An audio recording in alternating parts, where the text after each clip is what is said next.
made a huge impact on my own life. I think of it in terms of a turning point, not just in the life of a man, but a turning point in my own life when I finished reading it. One of my great heroes, not doctrinally, but as a man who was so gifted with the pen, was a man called Malcolm Muggeridge, probably the greatest English journalist of the 20th century. I remember spending time with him a little while before he died in 1990, and he told me, when I stand before my Lord, the thing I'm really going to have to ask him for forgiveness for is for being so fatally fluent. He used his pen to advantage, to mockery. But he was teaching journalism in India. And early one morning he came out of his place in his professor's quarters, and he started walking by the river there in the south where he lived. And he got into the river to have his morning bath, and way out in the distance he saw an Indian woman enter the river in order to have her own morning bath. Muggeridge lived a very sensually driven life, and being a foreigner, he thought he could buy her for a few moments, not a problem. So he starts swimming towards her, but he says this in his book, A Green Stick, The Chronicle of Wasted Years. He said, as I was swimming towards her, my heart was pounding within me, and something in my heart kept saying, don't, don't, don't. But he said, I was so captive to this kind of thing, I was driven to do it. And as he hurried along with every stroke moving towards her, the woman on the other end, probably terrified as to what she saw happening, someone invading her own privacy, and possibly, as she saw him closer, much more stunned that this was someone from a foreign land. He says he came closer to her, and as he knew she was standing half beneath the waters, he emerged a couple of feet in front of her, shook his head, all the water off his face. He said, I was stunned when I saw what I did. She raised her arms to cover her body, and I realized I was looking into the face of a leper. The digital's gone. The feature's all gone, eroded by this neurological disease. He said, and as I looked at her, the first thought that came into my mind was, what a lecherous woman. And I had to pause and realize, no, the woman wasn't lecherous, but it was me who was living with a lecherous heart. This reality of a lecherous heart, this reality of being so alienated from God, to be trapped by the things of this world. You see, the worst effect of sin is manifested not in pain or suffering or bodily defacement, but in the discrowned faculties, the unworthy loves, the brutalized and the enslaved spirit. It's not revealed in pain and suffering and bodily defacement, but in this discrowning of our thinking, the unworthy loves, the brutalized and the enslaved spirit. My colleague Matt, who travels with me everywhere, will support this story I'm telling you just in the first hand of meeting this man. I was in Australia a few months ago. And a handsome-looking man had asked if he could meet with me for a little while. The only reason I stress his looks is because of a certain tragedy that came into his life. He'd written me a letter, but I'd forgotten the details, and he just asked if he could see me. And after reading the letter, I set it up, but it was months before, and to be honest, I'd forgotten the story. And so we meet up, nice-looking gentleman, well-attired, sits across the table, and I said to him, how are you doing? He said, well, lucky to be alive. I thought that's an odd response. I said, why? He said, well, you know my story, don't you? I said, yes, you wrote it to me, but please refresh me because it's been so long. He reminded me he was a prostitute in Hollywood. He catered to men and women in their sexual desires every night. Every night. Till he contracted AIDS. And the thing that I'll remember most is as he sat across the table, he said this to me. He said, you know, Ravi, night after night, about 3 o'clock, I'd come back to my room and I'd lie, put my head on the pillow, and there'd be tears running down the side of my face. And I'd say to myself, why? I doing? Why am I doing this? Intellectually, he knew he was being utterly self-destructive. But his will was in chains. He was handcuffed. He was handcuffed. And so, ladies and gentlemen, as I talk to you about the temptation that comes to the intellect, the first reality is that we'd better realize our problem is not physical. Our problem is deeply, deeply soulish. It's spiritual. Why do I say this? The seduction of many in modern-day Christendom has been to yield to this temptation. And what has it brought forth? The so-called prosperity gospel, which has bought into materialism.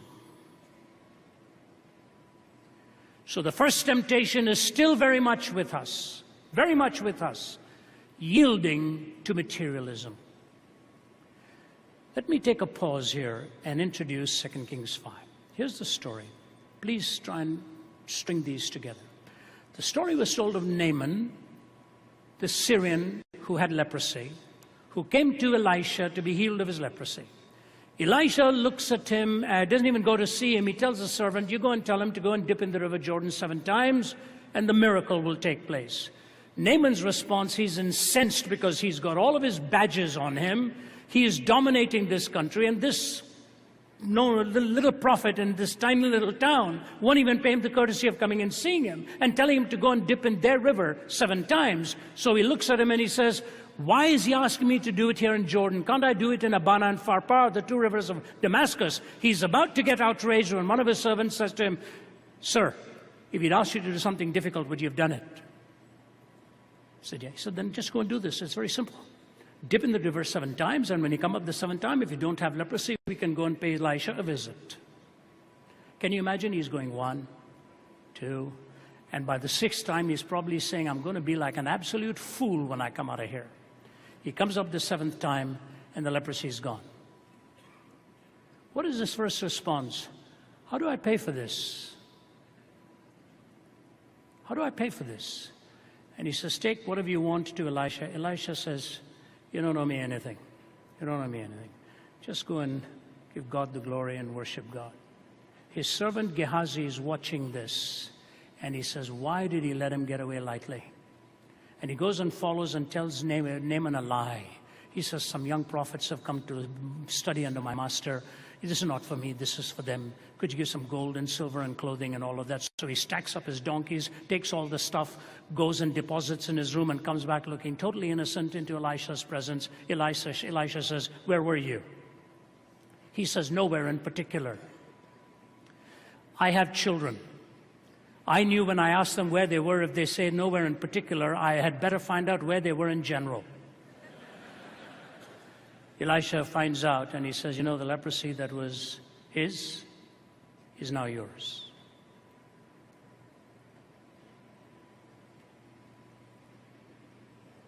First problem, Naaman, he's willing to go God's way if God goes his. Second problem, Gehazi, he goes his own way and makes it look like God's. There you have it. The world says we'll do it if God will go our way. God says, no, you can't do that.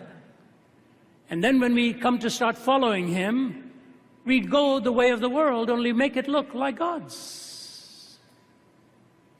Jesus says, be gone.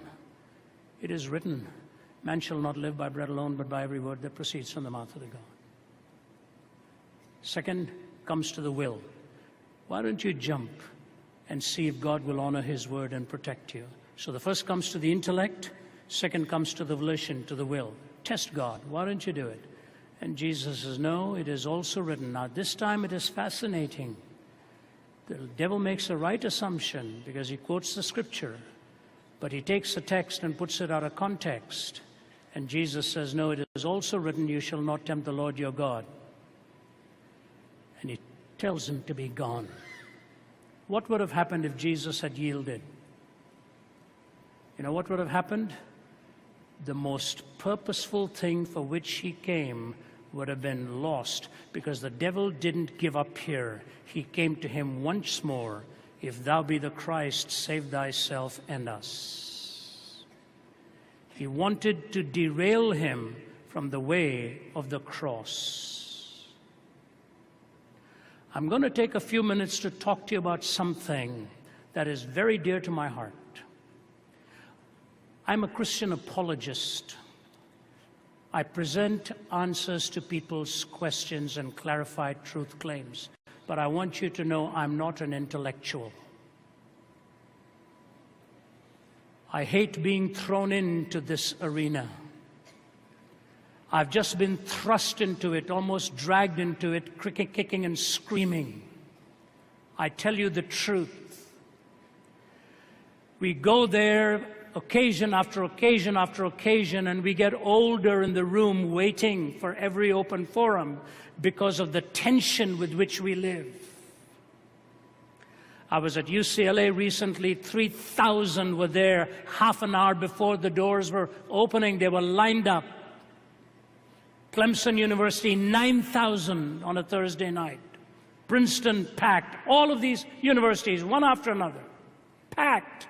And you're sitting alone in that room there, terrified of what's going to come at you in terms of cannonball fire.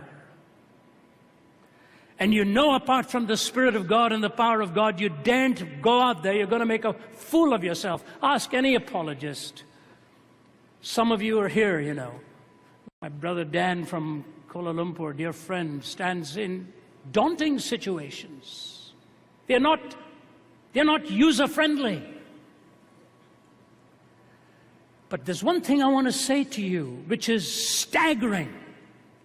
After all the bushes are cleared, after all of the intellectual jargon has been moved out of the way, after all of the smoke screens have been thrown up, and all of this verbiage strung together to see if they can trip you up, I'll tell you when it is in every forum that they're sitting at the edge of their seats listening. I'll switch arenas and give it to you in an anecdote form. A couple of years ago, I had the privilege, maybe a little longer than that, I did that last year too, the United Nations Prayer Breakfast.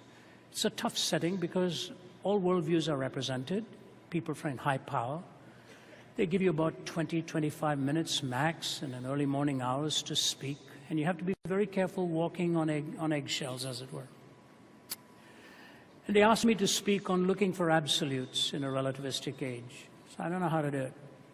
So I took most of the time talking of the search for absolutes in 4 areas: evil, justice, love, and forgiveness. You want to define evil.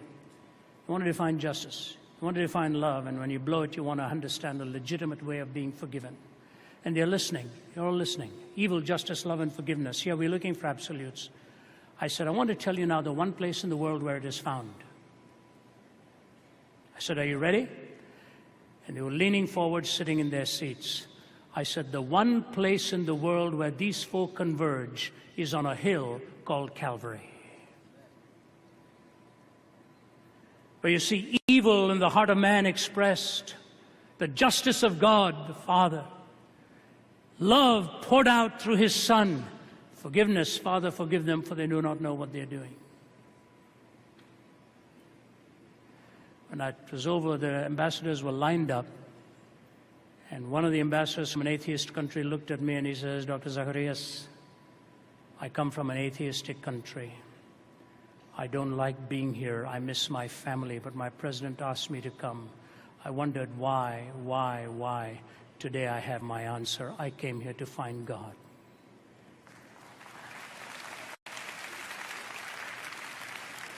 You know what is the heart of your message and mine in discipleship?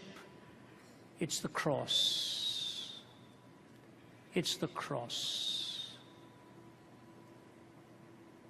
I sometimes think about the cross and shut my eyes and try to see the cruel nails, the crown of thorns, and Jesus crucified for me. But even could I see Him die, I would but see a little part of that great love which like a fire is always burning it was always burning in His heart. What language shall I borrow to thank you, dearest friend, for this thy dying sorrow?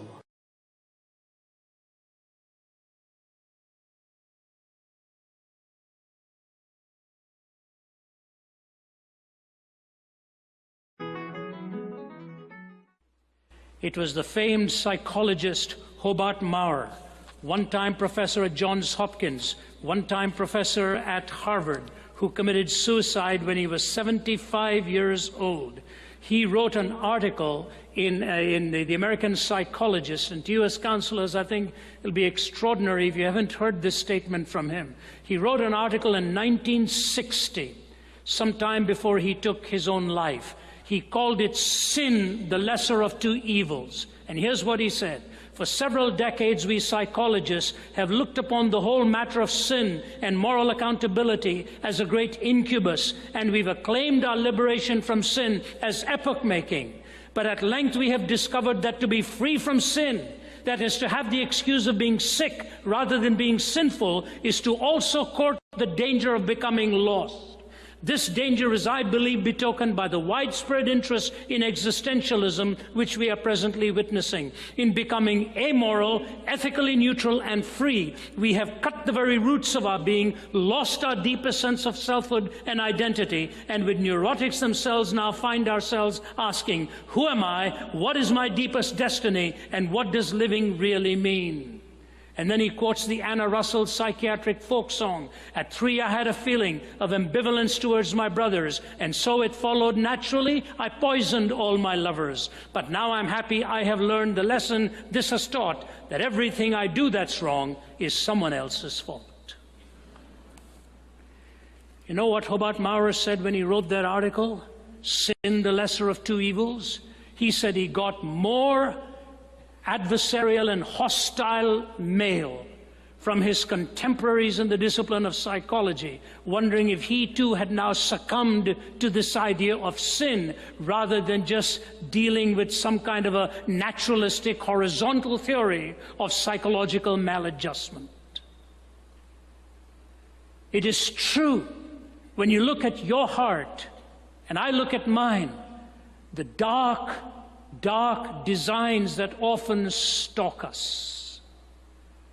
I'll never forget in the 1980s, when I was relatively early in my ministry, I'd been invited to speak at some of the universities of Poland. This was still in the days of the Cold War.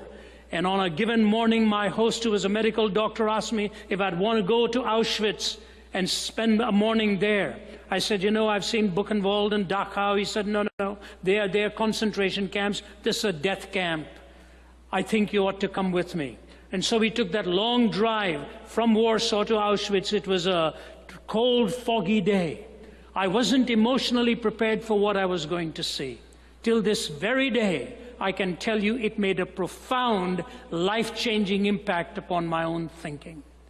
As we walked in and began to go from room to room and see the horrors of what was orchestrated there, where they were being slaughtered at the rate of 12,000 every day.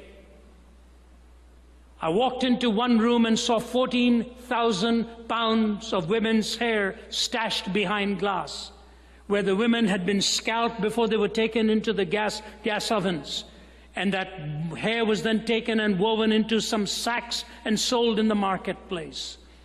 And as I went from room to room, it was getting quieter and quieter with the handful of us. Nothing was being said. Till you walk into the room with the children's paraphernalia and little suitcases and little toothbrushes and little clothes. And you look at a picture of two boys castrated by Joseph Mengele, standing just staring in with a hollowness in their eyes that revealed what had been done to them. And just before the gas ovens, there was a sign there, the words of Adolf Hitler, I want to raise a generation of young people devoid of a conscience, imperious, relentless, and cruel.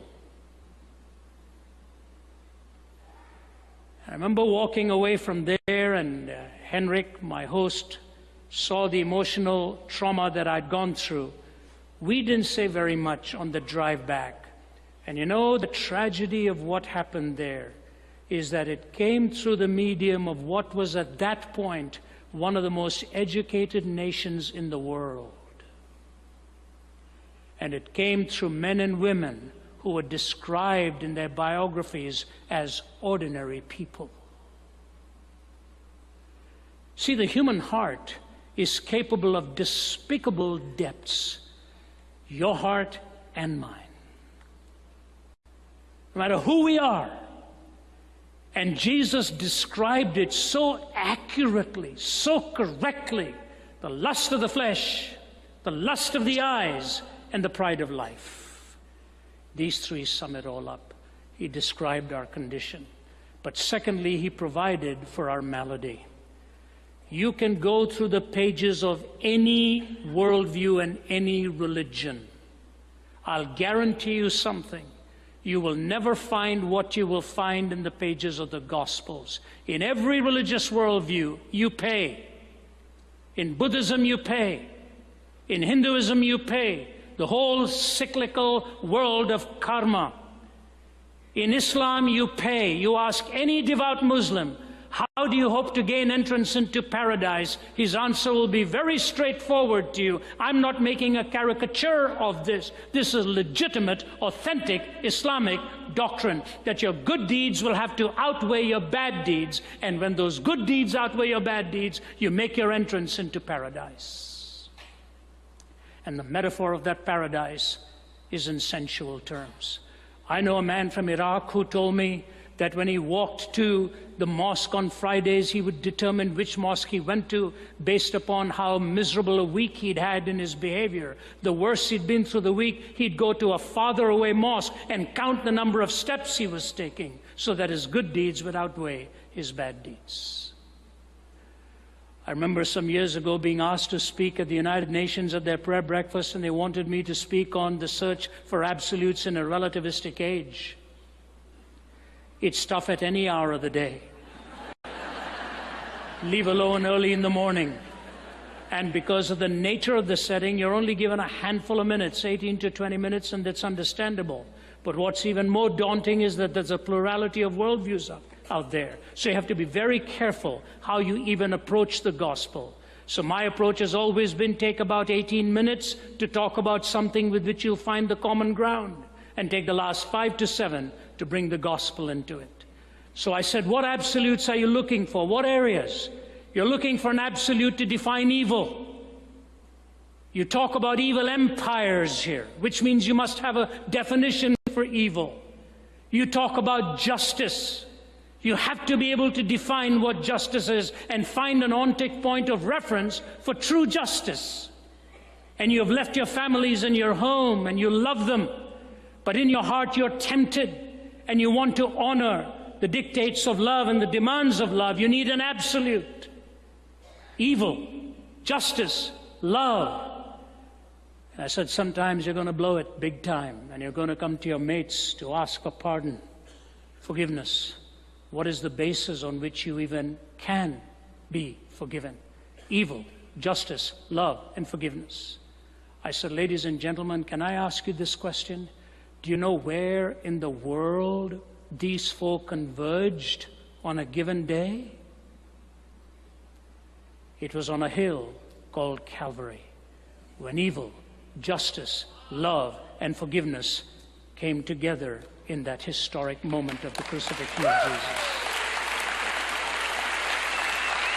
Now, let me take you to an incredible conversation. You as counselors know this better. There are times when the headwinds are so strong in the situation you find yourself in, and desperately at that moment you're crying out to God for what? For wisdom. To take you beyond learning, to take you beyond understanding. You want the right word, you want to touch the right nerve, you want to bring healing. And so it is with us as evangelists or apologists who stand in front of hostile situations. I had one such that I'll never forget. It was just a few years ago. As a guest of the Archbishop of Canterbury, 5 of us were invited because of him to go and talk to the antagonists in Israel. We were dealing with the Israeli leaders and we were dealing with the Palestinian leaders, mainly the religious leaders. And on the last day, we were in the home of one of the 4 founders of Hamas. His name was Sheikh Talal. He had been in prison for 18 years, lost some of his children in suicide bombings, and the Archbishop led the talk, and the dialogue was going on. It was getting very intense. The room was full, and smoke just filling that room. After a big lunch, we begun the discussion. Finally, the Archbishop looked at the others of us and said, can each one of you just ask one question, keep it brief, and let's see what his answer is to you. Because it was a private setting, I won't tell you the question I asked. I asked a question, and Sheikh Talal answered it. I said, Sheikh, I really don't like your answer. I said, you and I may never see each other again. I don't like your answer. I said, can I just say one thing to you, sir? And I hope you'll bear with me. I said, 5,000 years ago on a mountain not far from here, a man called Abraham took his son up the mountain to offer him as an expression of his faith. You remember that story? He said, yes. I said, let's not argue about which son right now. I said, but he took his son up that mountain. And as the axe is about to come down, God stops that arm and he says, stop. He said, that's right. I said, what did God say? He just stared at me. I said, God said, stop. I myself will provide. He said, that's right. I said, Sheikh, we're here in Ramallah. Very close to us is a hill. 2,000 years ago, God kept that promise. This time he took his own son up that hill, and this time the axe did not stop. I said, Sheikh Talal, until you and I receive the son God has provided, we'll be offering our own sons and daughters on the battlefields of this world for position and land and power and prestige.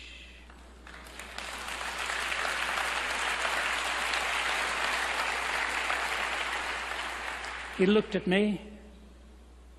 There was such a stunned silence in the room. And you know what, folks? I'd never thought of that before. What I'd said just came on the spur of the moment. And I thought, brother, I've really blown it. The Archbishop said, I think it's time for us to go back now. So we started to walk towards the stairways, and I was just in the body or out of the body, I couldn't tell. And the Archbishop put his arm around me and he said, Ravi, that was of God. I said, I sure hope so. We went down and the Sheikh Talal, followed the Archbishop because he was the guest of honor. And so I was hurriedly making my way towards our jeep. And the Sheikh hurriedly put the Archbishop in his and came running towards mine. I said, that's it. I'm going to be there. He's a big, solid guy. He could have had me for lunch that day. He just twirled me around. And I have 2 metal rods in my back. I thought, brother, this is it. He twirled me around, put his hand on my shoulder, stared at me. And I looked back. Then he patted me on both sides of the face, kissed me on both sides of the face. He said, Mr. Zacharias, you're a good man. He said, I hope someday I see you again. And you could just see the eyes welling up with tears. Ladies and gentlemen, I've been a proclaimer of the gospel for 42 years now. I came to know Jesus Christ on a bed of suicide at the age of 17 in Delhi. And the longer I've walked with my Lord, I have got a deeper and deeper conviction that this combination of grace, love, forgiveness, and redemption is the marvelous truth of the gospel that the world so desperately needs. Desperately needs.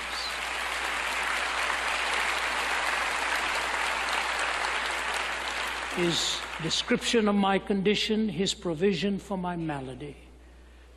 Thirdly, his strength in my suffering. Remember Annie Johnston Flint, who was orphaned, arthritic, cancerous, blind, incontinent, lay in bed with 8 pillows cushioning the boils on her body for being in bed so long, for so many years. She writes, He giveth more grace when the burdens grow greater. He sendeth more strength when the labors increase. To added affliction he addeth his mercy. To multiplied trials his multiplied peace. When we have exhausted our store of endurance, when our strength has failed ere the day is half done, when we reach the end of our hoarded resources, our Father's full giving has only begun. His love has no limit, His grace has no measure. His power has no boundaries known unto men. For out of his infinite riches in Jesus, he giveth and giveth and giveth again. The Lord who gives succor, sustenance, internal strength, and takes you through the dark nights of the soul. His strength is made perfect in our weakness. No time to expand, but let me just read this for you hurriedly. What James Stewart said is this: it is a glorious phrase that he led captivity captive. The very triumphs of his foes it means he used for their defeat. He compelled their dark achievements to subserve his ends, not theirs. They nailed him to the tree, not knowing that by that very act they were bringing the world to his feet. They gave him a cross, not guessing that he would make it a throne. They flung him outside the gates to die, not knowing that in that very moment they were lifting up all the gates of the universe to let the King of Glory come in. They thought to root out his doctrines, not understanding that they were implanting imperishably in the hearts of men the very name they intended to destroy. They thought they had God with his back to the wall, pinned and helpless and defeated. They did not know that it was God himself who had tracked them down to that point. He did not conquer in spite of the dark mystery of evil. He conquered through it.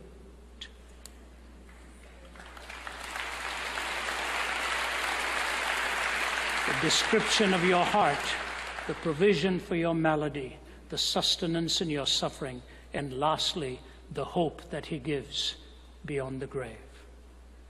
When my mother passed away, I couldn't help but think of just one word: she was gone. I was in my 20s when we lost her. Gone, gone. Till my dad asked me to complete the thought, gone where? And on my knees it came so comfortingly. My mother had not just gone, she'd gone home to be with her heavenly Father. She was a latecomer to Christ. 3 conversions after the resurrection: Saul of Tarsus to Paul, doubting Thomas to the evangelist to India, James the brother of Jesus, so powerful in their testimonies to the resurrection of Jesus that changed history. Hope beyond the grave, and hope for now. My time's gone, so let me just close, because I began with "there's nothing like him in history." Malcolm Muggeridge said this, and with this I close. Give me your undivided attention. It'll take me 2 minutes or so to say it. He said, we look back upon history and what do we see? Empires rising and falling, revolutions and counter-revolutions, wealth accumulated and wealth dispersed. Shakespeare has spoken of the rise and fall of great ones that ebb and flow with the moon. I look back upon my own fellow countrymen in England, once upon a time dominating a quarter of the world, most of them convinced, in the words of what is still a popular song, that the God who made them mighty shall make them mightier yet.